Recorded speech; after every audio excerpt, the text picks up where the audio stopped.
ओम नमः शिवाय। ಭಾರತ್ ಮಾತಾ ಶಿವಶಕ್ತಿ ಅವತಾರ್ ಪರಮಾತ್ಮ ವಾಣಿ ಓಂ. ಪಿತಾಶ್ರೀ ಶಿವ ತಂದೆಯ ನೆನಪಿದೆಯೇ? ಮುರಳಿಯ ದಿನಾಂಕ 28/4/2026. ಪ್ರಾತಃ ಕ್ಲಾಸ್. ಓಂ ನಮಃ ಶಿವಾಯ. ಪ್ರೀತಿಯ ಮಕ್ಕಳೇ, ಶಿವ ಬಾಬಾರವರ ನೆನಪಿರಲಿ ಮತ್ತು ಸ್ವದರ್ಶನ ಚಕ್ರವು ಸುತ್ತುತ್ತಿರಲಿ. ಆಗ ಪ್ರಾಣವು ತನುವಿನಿಂದ ಹೊರಬರಲಿ. ಇದು ಮಾಯೆಯನ್ನು ವಶಪಡಿಸಿಕೊಳ್ಳುವ ವಶೀಕರಣ ಮಂತ್ರವಾಗಿದೆ. ರಾವಣನ ಮೇಲೆ ವಿಜಯವನ್ನು ಪಡೆಯುವ ಮಂತ್ರ. ಇದು ಅಂತಿಮ ಮಂತ್ರವಾಗಿದೆ. ಓಂ ನಮಃ ಶಿವಾಯ. ಆತ್ಮಿಕ ತಂದೆಯು ಆತ್ಮಿಕ ಮಕ್ಕಳಿಗೆ ತಿಳಿಸುತ್ತಿದ್ದಾರೆ. ಮೊಟ್ಟ ಮೊದಲ ಮಾತನ್ನು ತಿಳಿಸುತ್ತಾರೆ. ಹೇ ಆತ್ಮಿಕ ಮಕ್ಕಳೇ, ತಂದೆಯನ್ನು ನೆನಪು ಮಾಡಿರಿ. ಅವರು ಶಾರೀರಿಕ ಮಕ್ಕಳು ಮತ್ತು ಶಾರೀರಿಕ ತಂದೆಯಾಗಿರುತ್ತಾರೆ. ನಿಮಗೀಗ ಆತ್ಮಿಕ ತಂದೆ ಸಿಕ್ಕಿದ್ದಾರೆ. ಆತ್ಮಗಳಿಗೆ ಹೇಳುತ್ತಾರೆ, ಹೇ ಆತ್ಮಿಕ ಮಕ್ಕಳೇ, ತಂದೆಯನ್ನು ನೆನಪು ಮಾಡಿರಿ. ಆಗ ನೀವು ಪತಿತರಿಂದ ಪಾವನರಾಗುತ್ತೀರಿ. ಈ ನೆನಪಿನ ಯಾತ್ರೆ ಅಥವಾ ಯೋಗಾಗ್ನಿಯಿಂದ ಪಾಪಗಳು ಭಸ್ಮವಾಗುತ್ತವೆ. ಪಾಪಾತ್ಮನಿಂದ ಪುಣ್ಯಾತ್ಮನಾಗಲು ಬೇರೆ ಯಾವುದೇ ದಾರಿ ಇಲ್ಲ. ತಂದೆಯು ತಿಳಿಸಿದ್ದಾರೆ, ಎಲ್ಲರೂ ಪಾಪಾತ್ಮರಾಗಿದ್ದಾರೆ.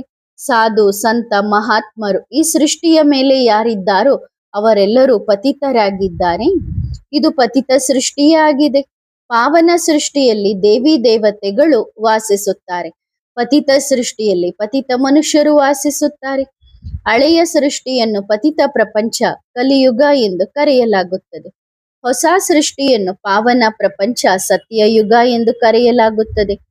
ಈಗ ಕಲಿಯುಗವು ಹಳೆಯ ಪ್ರಪಂಚವಾಗಿದೆ. ಸತ್ಯಯುಗವನ್ನು ಸ್ವರ್ಗ, ಕಲಿಯುಗವನ್ನು ನರಕ ಎಂದು ಕರೆಯಲಾಗುತ್ತದೆ.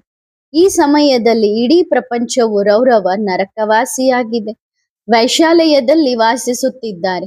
ಸತ್ಯಯುಗವನ್ನು ಶಿವಾಲಯ ಎಂದು ಕರೆಯಲಾಗುತ್ತದೆ. ಈಗ ಎಲ್ಲರೂ ರೌರವ ನರಕವಾಸಿಗಳಾಗಿದ್ದಾರೆ. ಮನುಷ್ಯರಿಗೆ ಅರ್ಥವಾಗುವುದಿಲ್ಲ, ಏಕೆಂದರೆ ಅವರು ಕಲ್ಲು ಬುದ್ಧಿಯವರಾಗಿದ್ದಾರೆ. ಸತ್ಯಯುಗದಲ್ಲಿ ದೇವತೆಗಳನ್ನು ಪಾರಸ ಬುದ್ಧಿಯವರೆಂದು ಕರೆಯಲಾಗುತ್ತದೆ. ಈ ಲಕ್ಷ್ಮೀನಾರಾಯಣರು ಪಾರಸ ಬುದ್ಧಿಯವರಾಗಿದ್ದಾರೆ. ಶಿವಾಲಯದ ನಿವಾಸಿಗಳಾಗಿದ್ದಾರೆ. ಮತ್ತೆ ಇದೇ ದೇವತೆಗಳು 84 ಜನ್ಮಗಳ ಅಂತ್ಯದಲ್ಲಿ ವಿಕಾರಿಗಳಾಗುತ್ತಾರೆ.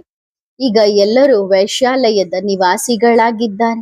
ಇವರಿಗೆ ಎಂದಿಗೂ ಯಾವ ವಿಕಾರಿ ಮನುಷ್ಯನು ಕೈ ಮುಟ್ಟಲು ಸಾಧ್ಯವಿಲ್ಲ.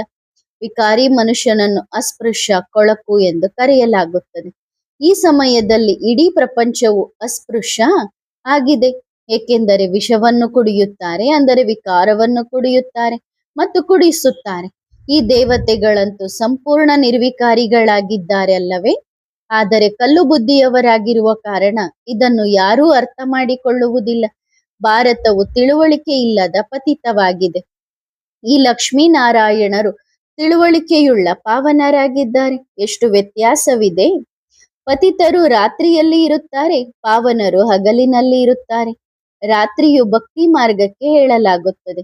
ಅನೇಕ ಗುರುಗಳ ಬಳಿ ಮನುಷ್ಯರು ಅಲೆದಾಡುತ್ತಿರುತ್ತಾರೆ. ಜನ್ಮ ಜನ್ಮಾಂತರ ತೀರ್ಥಯಾತ್ರೆಗಳಲ್ಲಿ ಅಲೆದಾಡುತ್ತಾರೆ. ಸತ್ಯಯುಗದಲ್ಲಿ ತೀರ್ಥಯಾತ್ರೆ, ಶಾಸ್ತ್ರ ಇತ್ಯಾದಿಗಳು ಇರುವುದಿಲ್ಲ, ಏಕೆಂದರೆ ಅಲ್ಲಿ ಸದ್ಗತಿಯಲ್ಲಿದ್ದಾರೆ. ಈ ಸಮಯದಲ್ಲಿ ಎಲ್ಲರದ್ದು ದುರ್ಗತಿಯಾಗಿದೆ. ಒಬ್ಬರು ಸದ್ಗತಿಯುಳ್ಳವರು ಇಲ್ಲಿ ಇರಲು ಸಾಧ್ಯವಿಲ್ಲ. ಸದ್ಗತಿಯಲ್ಲಿ ಮತ್ತೆ ಒಬ್ಬರು ದುರ್ಗತಿಯುಳ್ಳವರು ಇರುವುದಿಲ್ಲ. ಸದ್ಗತಿಯುಳ್ಳವರು ಪವಿತ್ರರಾಗಿರುತ್ತಾರೆ. ಅವರನ್ನು ಅಪವಿತ್ರರು ಯಾರೂ ಮುಟ್ಟಲು ಸಾಧ್ಯವಿಲ್ಲ. ಲಕ್ಷ್ಮೀನಾರಾಯಣರ ಮಂದಿರದಲ್ಲಿ ಯಾರೂ ಮುಟ್ಟಬಾರದೆಂದು ಬೌಂಡ್ರಿ ಹಾಕಲಾಗಿದೆ. ಇಡೀ ಪ್ರಪಂಚದಲ್ಲಿ ಮಲಿನರಾದವರನ್ನು ತಂದೆಯು ಬಂದು ಸ್ವಚ್ಛಗೊಳಿಸುತ್ತಾರೆ. ಆದರೆ ಕೊಳಕು, ತಾವು ಕಲ್ಲು ಬುದ್ಧಿಯವರು ಎಂದು ಕೂಡ ಯಾರಿಗೂ ಗೊತ್ತಿಲ್ಲ. ಈಗ ತಂದೆಯೂ ತಿಳಿಸುತ್ತಿದ್ದಾರೆ, ನೀವು ಪತಿತರಾಗಿದ್ದೀರಿ, ಈಗ ಮತ್ತೆ ಪಾವನರಾಗಬೇಕು. ಮೊಟ್ಟ ಮೊದಲು ಇದನ್ನು ತಿಳಿಸಬೇಕು, ಇವರು ಬಾಬಾ ಆಗಿದ್ದಾರೆ. ಇವರು ಯಾವುದೇ ವಿದ್ವಾಂಸರು, ಆಚಾರ್ಯರು, ಪಂಡಿತರು ಇತ್ಯಾದಿ ಅಲ್ಲ. ಇವರು ತಂದೆಯೂ ಹೌದು, ಶಿಕ್ಷಕರೂ ಹೌದು. ಏಕೆಂದರೆ ಮಕ್ಕಳಿಗೆ ಓದಿಸುತ್ತಾರೆ ಮತ್ತೆ ಎಲ್ಲರನ್ನೂ ಸದ್ಗತಿಗೆ ಕರೆದೊಯ್ಯುತ್ತಾರೆ. ಆದ್ದರಿಂದ ಸದ್ಗುರು ಕೂಡ ಆಗಿದ್ದಾರೆ. Supreme father, supreme teacher, supreme ಮಾರ್ಗದರ್ಶಕ ಕೂಡ ಆಗಿದ್ದಾರೆ. ಬಾಕಿ ಆ ವಿದ್ವಾಂಸರು, ಆಚಾರ್ಯರು, ಪಂಡಿತರು ಇತ್ಯಾದಿ ಎಲ್ಲರೂ ಪತಿತರಾಗಿದ್ದಾರೆ. ವಿಕಾರದಿಂದ ಜನ್ಮ ಪಡೆಯುತ್ತಾರೆ. ಬಲೆ ಸಾಧು ಮಹಾತ್ಮರಾಗಿರಲಿ, ಆದರೆ ದೇವತೆಗಳನ್ನು ಮುಟ್ಟಲು ಸಾಧ್ಯವಿಲ್ಲ. ಏಕೆಂದರೆ ಅವರೆಲ್ಲರೂ ತಮೋ ಪ್ರಧಾನರಾಗಿದ್ದಾರೆ. ಅರ್ಧ ಕಲ್ಪ ಪ್ರಪಂಚವು ಸ್ವಚ್ಛವಾಗಿರುತ್ತದೆ, ಅರ್ಧ ಕಲ್ಪ ಪತಿತವಾಗಿರುತ್ತದೆ. ಆದ್ದರಿಂದಲೇ ಎಲ್ಲರೂ ಹೇಳುತ್ತಾರೆ, ಹೇ ಪತಿತ ಪಾವನ, ನೀನು ಬಾ, ನೀನು ಬಂದು ನಮ್ಮನ್ನು ಪಾವನರನ್ನಾಗಿ ಮಾಡು. ಅರ್ಧ ಕಲ್ಪ ಪವಿತ್ರ ಪ್ರಪಂಚ ಸೂರ್ಯವಂಶಿ ಚಂದ್ರವಂಶಿಯದ್ದಾಗಿದೆ. ಮತ್ತೆ ಅರ್ಧ ಕಲ್ಪ ನಂತರ ವಾಮ ಮಾರ್ಗಕ್ಕೆ ಹೋಗುತ್ತಾರೆ. ದೇವತೆಗಳು ಕೂಡ ವಿಕಾರಕ್ಕೆ ಹೋಗುತ್ತಾರೆ. ಸದಾ ದೇವತೆಗಳಾಗಿ ಇರುವುದಿಲ್ಲ. ದೇವತೆಗಳು ಅವಶ್ಯವಾಗಿ ಇದ್ದರು. ಯಾರ ಮಂದಿರಗಳಿವೆಯೋ ಅವರು ಎಷ್ಟು ಸ್ವಚ್ಛವಾಗಿದ್ದರೂ ಅವರನ್ನು ಯಾರೂ ಮುಟ್ಟಲು ಸಾಧ್ಯವಿರಲಿಲ್ಲ. ಈಗಿನ ದಿನಗಳಲ್ಲಿ ಹಣ ಕೊಟ್ಟರೆ ಮೂರ್ತಿಯನ್ನು ಮುಟ್ಟಲು ಕೂಡ ಬಿಡುತ್ತಾರೆ. ಭ್ರಷ್ಟಾಚಾರ, ಲಂಚ ಎಲ್ಲಕ್ಕಿಂತ ಹೆಚ್ಚಾಗಿ ಈ ಸಾಧು ಸಂತರಲ್ಲಿದೆ. ಯಾರು ತಮ್ಮನ್ನು ತಾವು ಈಶ್ವರ ಎಂದು ಹೇಳಿಕೊಂಡು, ನಾನೇ ಭಗವಂತ ಎಂದು ಹೇಳಿಕೊಂಡು ತಮ್ಮ ಪೂಜೆ ಮಾಡಿಸಿಕೊಳ್ಳುತ್ತಾರೋ ಅವರನ್ನು ಹಿರಣ್ಯಕಶಿಪು ಎಂದು ಹೇಳಲಾಗುತ್ತದೆ. ಶಿವೋಹಂ ಎಂದು ಹೇಳುತ್ತಿರುತ್ತಾರೆ. ಮಾತೆಯರು ಹೋಗಿ ಅವರ ಮೇಲೆ ಹಾಲು ಅರ್ಪಿಸುತ್ತಾರೆ, ಹೂ ಅರ್ಪಿಸುತ್ತಾರೆ, ಶಿವೋಹಂ ಎಂದು ಹೇಳುತ್ತಾರೆ. ಮತ್ತೆ ಈಶ್ವರನು ಸರ್ವವ್ಯಾಪಿ ಎಂದು ಹೇಳುತ್ತಾರೆ. ಆದ್ದರಿಂದ ಈ ತಂದೆಯೂ ತಿಳಿಸುತ್ತಿದ್ದಾರೆ, ಯಾವುದೇ ಮನುಷ್ಯ ಮಾತ್ರರಿಗೆ ಈ ರೀತಿ ಹೇಳಲು ಸಾಧ್ಯವಿಲ್ಲ. ಅವರು ತಂದೆಯೂ ಹೌದು, ಶಿಕ್ಷಕರೂ ಹೌದು, ಗುರುಗಳೂ ಹೌದು ಎಂದು. ಈ ಎಲ್ಲಾ ಮಾತುಗಳನ್ನು ಒಬ್ಬ ತಂದೆಯೇ ಬಂದು ತಿಳಿಸುತ್ತಾರೆ. ತಂದೆ ಹೇಳುತ್ತಾರೆ, ನಾನೇ ಸರ್ವರ ಸದ್ಗತಿ ದಾತನಾಗಿದ್ದೇನೆ, ನನ್ನನ್ನು ಯಾರೂ ಅರಿಯರು. ವಿದ್ವಾಂಸರಿಗೆ ಗೀತೆಯನ್ನು ಯಾರು ತಿಳಿಸಿದರು ಎಂದು ಕೂಡ ಗೊತ್ತಿಲ್ಲ. ರಾಜಯೋಗವನ್ನು ಯಾರು ಕಲಿಸಿದರು? ತಂದೆಯಂತೂ ಒಂದೇ ಸಾರಿ ಜಗತ್ತಿಗೆ ಬಂದು ಓದಿಸುತ್ತಾರೆ. ಜ್ಞಾನ ಸಾಗರನು ಆ ಒಬ್ಬ ತಂದೆಯೇ ಆಗಿದ್ದಾರೆ. ಅವರನ್ನು ಜ್ಞಾನೇಶ್ವರ ಎಂದು ಕರೆಯುತ್ತಾರೆ. ಈಶ್ವರನಲ್ಲಿಯೇ ಸಂಪೂರ್ಣ ಜ್ಞಾನವಿದೆ. ಬಾಕಿ ಎಲ್ಲ ಮನುಷ್ಯ ಮಾತ್ರರಲ್ಲಿ ಅಜ್ಞಾನವಿದೆ. ಭಕ್ತಿಯನ್ನು ಅಜ್ಞಾನ ಎಂದು ಕರೆಯಲಾಗುತ್ತದೆ. ತಂದೆ ಹೇಳುತ್ತಾರೆ, ನಾನು ಎಂದಿಗೂ ಮನುಷ್ಯನಾಗುವುದಿಲ್ಲ. ನಾನು ನಿಮ್ಮ ಕರೆಯ ಮೇರೆಗೆ ಪತಿತರನ್ನು ಪಾವನರನ್ನಾಗಿ ಮಾಡಲು ಬಂದಿದ್ದೇನೆ. ಬಲೆ ಮನುಷ್ಯರು ಕರೆಯುತ್ತಾರೆ, ಆದರೆ ಎಲ್ಲರೂ ಆ ಪ್ರೇಮದಿಂದ ಕರೆಯುವುದಿಲ್ಲ. ಏಕೆಂದರೆ ಯಾರಿಗೂ ಭಗವಂತನ ಬಗ್ಗೆ ಗೊತ್ತಿಲ್ಲ. ಗಾಂಧೀಜಿಯವರು ಹಾಡುತ್ತಿದ್ದರು ಪತಿತ ಪಾವನ ಎಂದು, ಮತ್ತೆ ರಘುಪತಿ ರಾಘವ ರಾಜಾ ರಾಮ್ ಎಂದು ಹೇಳುತ್ತಿದ್ದರು. ಗಾಂಧೀಜಿಯವರ ಹೆಸರು ಈಗಲೂ ಎಷ್ಟಿದೆ? ಅವರಿಗೆ 20 ವರ್ಷಗಳಾಗಿರಬಹುದು. ಒಂದು ವೇಳೆ ಮೊದಲಿನಿಂದಲೂ ಪೂಜಾರಿಯಾಗಿದ್ದರೆ ಹೊರಬರುತ್ತಾರೆ. ಯಾವುದೋ ಭಿನ್ನ ನಾಮ ರೂಪದಲ್ಲಿ ಇರುತ್ತಾರೆ. ಮೊದಲಿನ ಪೂಜಾರಿಯಾಗಿದ್ದರೆ ಜ್ಞಾನವನ್ನು ತೆಗೆದುಕೊಳ್ಳುತ್ತಿರುತ್ತಾರೆ. ತಂದೆಯು ಬಂದು ಪತಿತರಿಂದ ಪಾವನರಾಗುವ ಜ್ಞಾನ ಕೊಡುತ್ತಾರೆ. ಗಾಂಧೀಜಿಯವರು ಒಳ್ಳೆಯವರಾಗಿದ್ದರು, ಅವರ ಕರ್ಮಗಳು ಒಳ್ಳೆಯವಾಗಿದ್ದವು. ಮುಂದೆ ಹೋಗುತ್ತಾ ಬಹುಶಃ ಇಂತಹ ಮುಖ್ಯಸ್ಥರಿಗೆ ವಿಷಯ ತಿಳಿಯಬಹುದು, ಅಂದರೆ ಈ ಜ್ಞಾನದ ಬಗ್ಗೆ ಗೊತ್ತಾಗಬಹುದು. ಬಾಕಿ ಈ ಮಾತುಗಳಿಂದ ನಮಗೆ ಯಾವುದೇ ಲಾಭವಿಲ್ಲ. ನಿಮ್ಮ ಮುಖ್ಯ ಮಾತು ನೆನಪಿನ ಯಾತ್ರೆಯಾಗಿದೆ. ರಾತ್ರಿ ಹಗಲು ಎಷ್ಟಾಗುತ್ತದೋ ಅಷ್ಟು ತಂದೆಯನ್ನು ಬಹಳ ಪ್ರೀತಿಯಿಂದ ನೆನಪು ಮಾಡಬೇಕು. ಅವರು ಅತಿ ಪ್ರೀತಿಯ ತಂದೆಯಾಗಿದ್ದಾರೆ. ಪತಿಯನ್ನು ಈಗ ಅತಿ ಪ್ರೀತಿಯವರು ಎಂದು ಹೇಳಲಾಗುವುದಿಲ್ಲ. ಅವರಂತೂ ಇನ್ನೂ ದೊಡ್ಡ ಶತ್ರುವಾಗಿದ್ದಾರೆ. ಎಲ್ಲರೂ ಒಬ್ಬರಿಗೊಬ್ಬರು ಶತ್ರುಗಳಾಗುತ್ತಾರೆ. ಈಗ ನೀವು ಮತ್ತೆ ಒಬ್ಬರಿಗೊಬ್ಬರು ಮಿತ್ರರಾಗುತ್ತಿದ್ದೀರಿ. ಎಲ್ಲರ ಜೊತೆ ಮಿತ್ರತ್ವ ಮಾಡುತ್ತೀರಿ. ಎಲ್ಲರಿಗೂ ಇದನ್ನೇ ಹೇಳುತ್ತೀರಿ, ತಂದೆಯನ್ನು ನೆನಪು ಮಾಡಿರಿ, ಆಗ ನಿಮ್ಮ ದೋಣಿ ಪಾರಾಗುತ್ತದೆ. ನಿಮಗೆ ಬೇರೆ ಯಾರು ಶತ್ರುಗಳಿಲ್ಲ. ಈ ರಾವಣನ ಮೇಲೆಯೇ ಯೋಗ ಬಲದಿಂದ ಜಯ ಗಳಿಸಬೇಕಾಗಿದೆ. ಬಾಕಿ ಇದರಲ್ಲಿ ಯಾವುದೇ ಸ್ಥೂಲ ಆಯುಧಗಳ ಮಾತೇ ಇಲ್ಲ. ಹೇಗೆ ವಿಷ್ಣುವಿಗೆ 4 ಭುಜಗಳನ್ನು ತೋರಿಸುತ್ತಾರೋ ಹಾಗೆಯೇ ದೇವಿಯರಿಗೂ ಆಯುಧಗಳನ್ನು ತೋರಿಸಿದ್ದಾರೆ. ವಿಷ್ಣುವಿಗೆ ಸ್ವದರ್ಶನ ಚಕ್ರ, ಗದೆ, ಶಂಖ ಇತ್ಯಾದಿಗಳನ್ನು ಕೊಡುತ್ತಾರೆ. ಈ ಅಲಂಕಾರಗಳು ವಾಸ್ತವದಲ್ಲಿ ನಿಮ್ಮದಾಗಿವೆ. ಇವು ಜ್ಞಾನದ ಮಾತುಗಳಾಗಿವೆ. ಬಾಕಿ ಸತ್ಯಯುಗದಲ್ಲಿ ಯಾವುದೇ ಗದೆ ಇತ್ಯಾದಿಗಳು ಇರುವುದಿಲ್ಲ. ಇಲ್ಲಿ ರಾಜರ ಬಳಿ ಕಾವಲು ಇರುವುದರಿಂದ ಇಂತಹ ಆಯುಧಗಳು ಕೈಯಲ್ಲಿರುತ್ತವೆ. ಆದರೆ ಸತ್ಯಯುಗದಲ್ಲಿ ಆಯುಧಗಳೇ ಇರುವುದಿಲ್ಲ. ತಂದೆಯು ಮತ್ತೆ ಮುಖ್ಯ ಮಾತನ್ನು ಹೇಳುತ್ತಾರೆ, ತಂದೆಯನ್ನು ನೆನಪು ಮಾಡಿರಿ ಮತ್ತು ಯಾವುದೇ ಪ್ರಶ್ನೆಗಳಲ್ಲಿ ಗೊಂದಲಕ್ಕೀಡಾಗಬೇಡಿ. ಒಬ್ಬ ಶಿವಬಾಬನನ್ನೇ ನೆನಪು ಮಾಡಬೇಕು. ಬಾಬಾ ಶಾಂತಿಧಾಮದವರೆಗೂ ಜೊತೆಗಿರುತ್ತಾರೆ, ಸುಖಧಾಮದವರೆಗೂ ಬರುವುದಿಲ್ಲ. ಮಕ್ಕಳು ಕೂಡ ಬಹಳ ಶಾಂತವಾಗಿರಬೇಕು. ಪ್ರತಿಯೊಂದು ಮಾತನ್ನು ಶಾಂತಿಯಿಂದ ಮಾತನಾಡಬೇಕು. ಜಗಳದ ಮಾತೇ ಇಲ್ಲ. ಆ ಸಮಯವೂ ಬರುತ್ತದೆ. ಯಾವಾಗ ಅಡುಗೆ ಮನೆಯಲ್ಲಿಯೂ ಮೌನ ಆಗಿರುತ್ತೀರಿ, ನೀವು ಬಹಳ ಸೂಕ್ಷ್ಮಕ್ಕೆ ಹೋಗಬೇಕಾಗಿದೆ. ಮೌನದಲ್ಲಿ ಮಾತನಾಡುವುದರಿಂದ ಕ್ರೋಧದ ಚಿಹ್ನೆ ಇರುವುದಿಲ್ಲ. ನಿಮ್ಮದು ಆತ್ಮಿಕ ಯಾತ್ರೆಯಾಗಿದೆ. ಇದು ಅಲೆದಾಡುವ ಯಾತ್ರೆಯಲ್ಲ. ಬುದ್ಧಿಯಲ್ಲಿ ಶಾಂತಿಧಾಮದ ನೆನಪಿದೆ, ಸುಖಧಾಮದ ನೆನಪಿದೆ ಮತ್ತು 84 ಜನ್ಮಗಳ ನೆನಪು ಇದೆ. ಬಾಬಾರಿಗೂ ನೆನಪಿದೆ. ಆದ್ದರಿಂದಲೇ ಮಕ್ಕಳಿಗೆ ತಿಳಿಸುತ್ತಿದ್ದಾರೆ.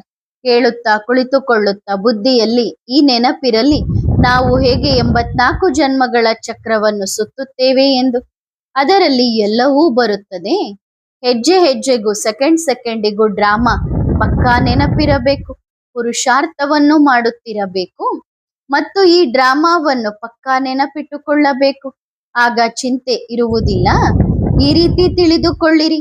ಯಾರಾದರೂ ಮರಣ ಹೊಂದಿದರೆ ಆತ್ಮ ಹೊರಟು ಹೋಯಿತು ಎನ್ನುತ್ತಾರೆ. ಏನೂ ಮಾಡಲು ಸಾಧ್ಯವಿಲ್ಲ. ಕರೆದ ಹಾಲು ಕೆಚ್ಚಲಿಗೆ ಮರಳಿ ಹೋಗಲು ಸಾಧ್ಯವಿಲ್ಲ ಎಂದು ಹೇಳುತ್ತಾರೆ. ಅಂದರೆ ಆತ್ಮವೂ ಕೂಡ ಮತ್ತೆ ಈ ಹಳೆಯ ಪ್ರಪಂಚಕ್ಕೆ ಬರಲು ಸಾಧ್ಯವಿಲ್ಲ. ಕೆಲವೊಮ್ಮೆ ಹೇಳುತ್ತಾರೆ, ಸ್ಮಶಾನದಲ್ಲಿ ಹೋದ ಹೆಣವು ಮತ್ತೆ ಎದ್ದು ಕುಳಿತುಕೊಳ್ಳುತ್ತದೆ ಎಂದು. ಆ ಆತ್ಮ ಎಲ್ಲಿ ಅಡಗಿರುತ್ತದೆ? ಅಂತಹ ಯಾವುದೋ ಕಾಕತಾಳೀಯ ಘಟನೆ ನಡೆಯುತ್ತದೆ. ಆಗ ಎಷ್ಟು ಖುಷಿಯಾಗುತ್ತಾರೆ. ಇದು ಸುಖ ಮತ್ತು ದುಃಖದ ಆಟವೇ ಆಗಿದೆ. ಸತ್ಯಯುಗದಲ್ಲಿ ಯಾವುದೇ ರೀತಿಯ ದುಃಖ ಇರುವುದಿಲ್ಲ. ಡ್ರಾಮಾದ ಪ್ಲಾನಿನಂತೆ ಸಮಯಕ್ಕೆ ಸರಿಯಾಗಿ ಆತ್ಮವು ಶರೀರವನ್ನು ತೆಗೆದುಕೊಳ್ಳುತ್ತದೆ. ಆತ್ಮವು ಸ್ವತಂತ್ರ ಆಗುತ್ತದೆ. ಹಾಗಾದರೆ ಶಕ್ತಿವಂತರು ಯಾರು? ಈಶ್ವರನೋ ಅಥವಾ ಡ್ರಾಮಾವೋ? ಪ್ರಪಂಚದಲ್ಲಿ ಡ್ರಾಮಾದ ಬಗ್ಗೆ ಯಾರೂ ತಿಳಿದುಕೊಂಡಿಲ್ಲ. ಅವರು ಈಶ್ವರನು ಸರ್ವಶಕ್ತಿವಂತ ಎನ್ನುತ್ತಾರೆ. ನೀವು ಡ್ರಾಮಾ ಶಕ್ತಿವಂತ ಎನ್ನುತ್ತೀರಿ. ಒಳ್ಳೆಯದು ಮಕ್ಕಳೇ. ವಿಶ್ವದ ಬಾದಶಾಹಿಯ ಶೃಂಗಾರ ನೆನಪಿದೆಯೇ? ಹೇಗೆ ಸನ್ಯಾಸಿಗಳಿರುತ್ತಾರೋ ಅವರಿಗೆ ಮನೆ ಮಠ ಮರೆತು ಹೋಗುತ್ತದೆ ಎಂದಲ್ಲ, ನೆನಪಿರುತ್ತದೆ. ಆದರೆ ಅವುಗಳಿಂದ ಮೋಹವನ್ನು ತೆಗೆದು ಹಾಕಿರುತ್ತಾರೆ. ಮನುಷ್ಯ ಯಾವುದನ್ನೂ ಮರೆಯುವುದಿಲ್ಲ, ಆದರೆ ಮಮತ್ವ ಇರುವುದಿಲ್ಲ. ಮಮತ್ವ ಮೋಹವನ್ನು ಒಬ್ಬ ತಂದೆಯ ಜೊತೆಗೆ ಇಟ್ಟುಕೊಳ್ಳಬೇಕು. ನಿಮಗೆ 32 ವರ್ಷಗಳಾಗಿವೆ, ಆದರೂ ಒಬ್ಬರೂ ಆ ಸ್ಥಿತಿಯಲ್ಲಿಲ್ಲ. ಎಲ್ಲವನ್ನೂ ಮರೆತು ಬಿಡುವಂತ ಸ್ಥಿತಿಯಲ್ಲಿ ಇಲ್ಲ.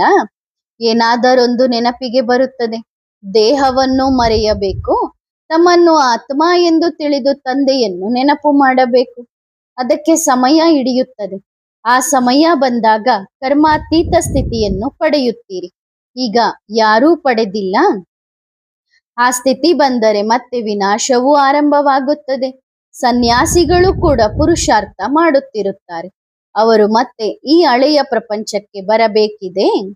ನೀವು ಈ ಹಳೆಯ ಪ್ರಪಂಚಕ್ಕೆ ಬರಬೇಕಿಲ್ಲ. ಆದ್ದರಿಂದ ಹೊಸ ಪ್ರಪಂಚ ಸುಖಧಾಮವನ್ನು ನೆನಪು ಮಾಡಬೇಕು. ಶಾಂತಿಧಾಮದ ಮೂಲಕ ಹೋಗಬೇಕು. ಮತ್ತೆ ನಂಬರ್ ವಾರ್ ಪುರುಷಾರ್ಥದಂತೆ ಬರುತ್ತೀರಿ. ಲೆಕ್ಕ ಹಾಕಿದರೆ ಕೋಟ್ಯಾಂತರ ಪಾತ್ರಧಾರಿಗಳು ಇದ್ದಾರೆ. ಆತ್ಮಗಳು ಪಾತ್ರಧಾರಿಗಳು ಆಗಿದ್ದಾರೆ ಅಲ್ಲವೇ? ಯಾರು ಶರೀರದ ಮೂಲಕ ನಟಿಸುತ್ತಾರೆ. ಇದರಲ್ಲಿಯೂ ನೀವು ಹೀರೋಯಿನ್ ಆಗಿದ್ದೀರಿ. ಯಥಾ ತಾಯಿ ತಂದೆ ತಥಾ ಮಕ್ಕಳು.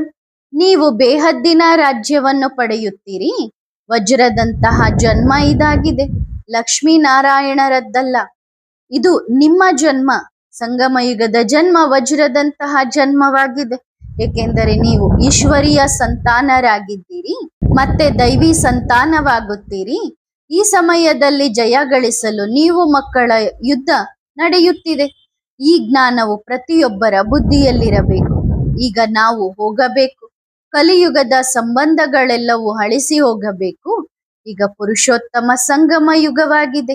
ಯಾವಾಗ ಕಲಿಯುಗದ ಬಂಧನಗಳು ತುಂಡಾಗಬೇಕು, ಮತ್ತೆ ಸತ್ಯಯುಗದ ಸಂಬಂಧಕ್ಕೆ ಹೋಗಬೇಕು.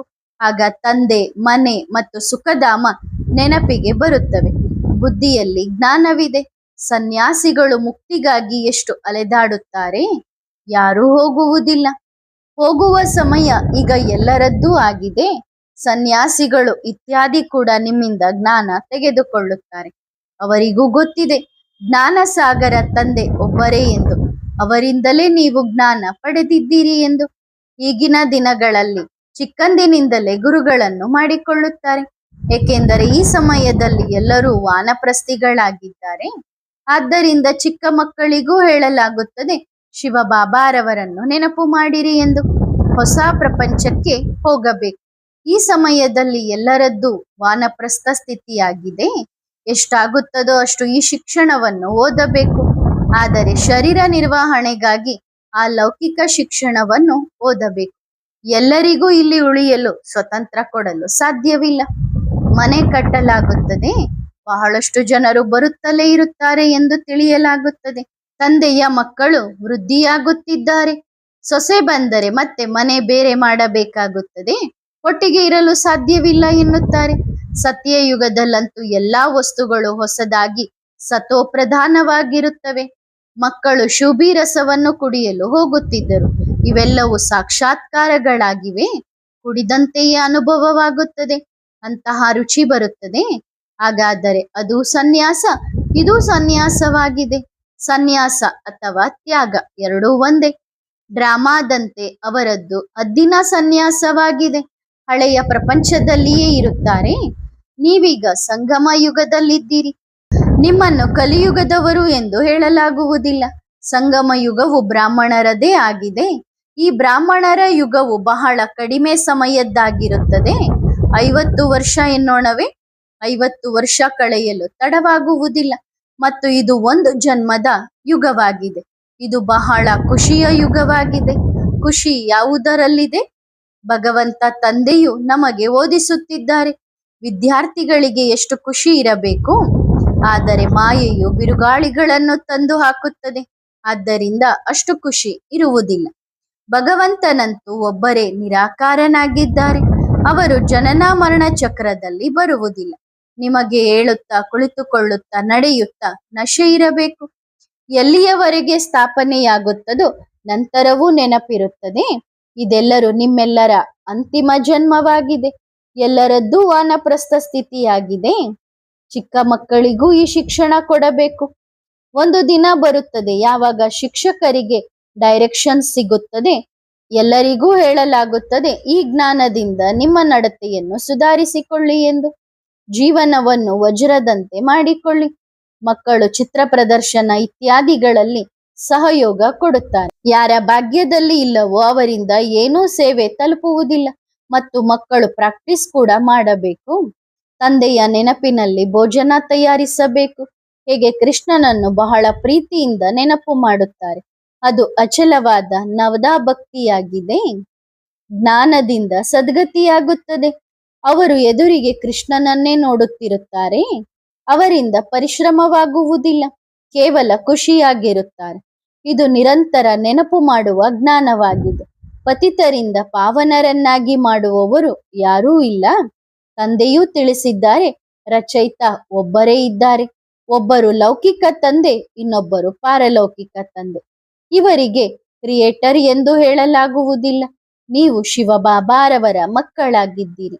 ಅವರಿಂದ ಬೇಹದ್ದಿನ ಆಸ್ತಿ ಸಿಗುತ್ತದೆ. ಮೂರನೆಯವರು ಯಾರೂ ಇಲ್ಲ. ತಂದೆಯೂ ನಿಮ್ಮನ್ನು ಬ್ರಹ್ಮಾರವರ ಮೂಲಕ ದತ್ತು ಮಾಡಿಕೊಳ್ಳುತ್ತಾರೆ. ಇದರಲ್ಲಿ ಗೊಂದಲಕ್ಕೀಡಾಗಬಾರದು.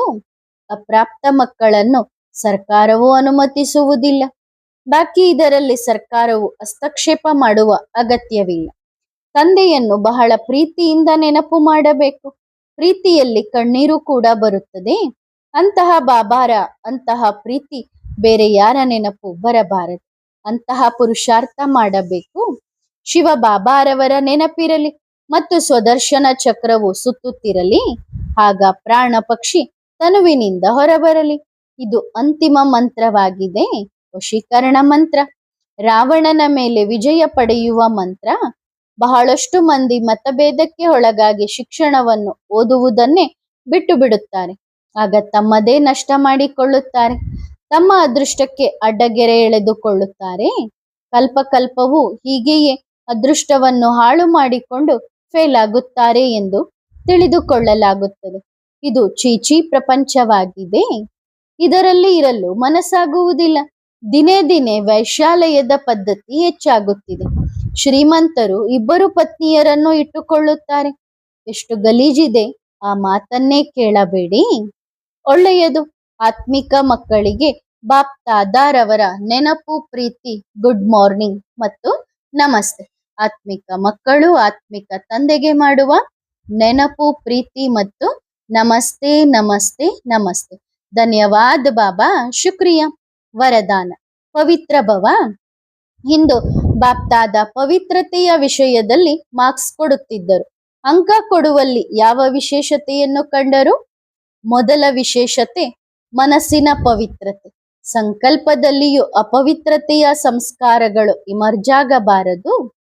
ಬ್ರಾಹ್ಮಣರಾಗುವುದು ಎಂದರೆ ಅಪವಿತ್ರತೆಯ ತ್ಯಾಗ. ಅಪವಿತ್ರತೆಯ ತ್ಯಾಗ ಮತ್ತು ಪವಿತ್ರತೆಯ ಶ್ರೇಷ್ಠ ಭಾಗ್ಯ. ಮನಸ್ಸಿನಲ್ಲಿ ಸದಾ ಶ್ರೇಷ್ಠ ಸ್ಮೃತಿ, ಆತ್ಮಿಕ ಸ್ವರೂಪ ಅಂದರೆ ಸಹೋದರ ಸಹೋದರ ಎಂಬ ಭಾವನೆ ಇರುತ್ತದೆ. ಈ ಸ್ಮೃತಿಯ ಆಧಾರದ ಮೇಲೆ ಮನಸ್ಸಿನ ಪ್ಯೂರಿಟಿಯ ಅಂಕಗಳು ಸಿಗುತ್ತವೆ. ವಾಚಾದಲ್ಲಿ ಸದಾ ಸತ್ಯತೆ ಮತ್ತು ಮಧುರತೆ. ವಿಶೇಷವಾಗಿ ಈ ಆಧಾರದ ಮೇಲೆ ಶಬ್ದದ ಅಂಕಗಳು ಸಿಗುತ್ತವೆ, ಅಂದ್ರೆ ವಾಚಾ ಸೇವೆಯ ಅಂಕಗಳು ಸಿಗುತ್ತವೆ. ಕರ್ಮಣದಲ್ಲಿ ಸದಾ ನಮ್ರತೆ ಮತ್ತು ಸಂತುಷ್ಟತೆ ಇರಲಿ. ಇದರ ಪ್ರತ್ಯಕ್ಷ ಫಲವು ಸದಾ ಹರ್ಷಿತ ಮುಖತೆಯಾಗಿರುತ್ತದೆ. ಈ ವಿಶೇಷತೆಯ ಆಧಾರದ ಮೇಲೆ ಕರ್ಮಣದಲ್ಲಿ ಅಂಕಗಳು ಸಿಗುತ್ತವೆ. ಈಗ ಮೂರನ್ನೂ ಎದುರಿಗಿಟ್ಟುಕೊಂಡು ನಿಮ್ಮನ್ನು ನೀವು ಚೆಕ್ ಮಾಡಿಕೊಳ್ಳಿ, ನಮ್ಮ ನಂಬರ್ ಯಾವುದಾಗಿರುತ್ತದೆ ಎಂದು. ಒಳ್ಳೆಯದು. ಓಂ ನಮಃ ಶಿವಾಯ.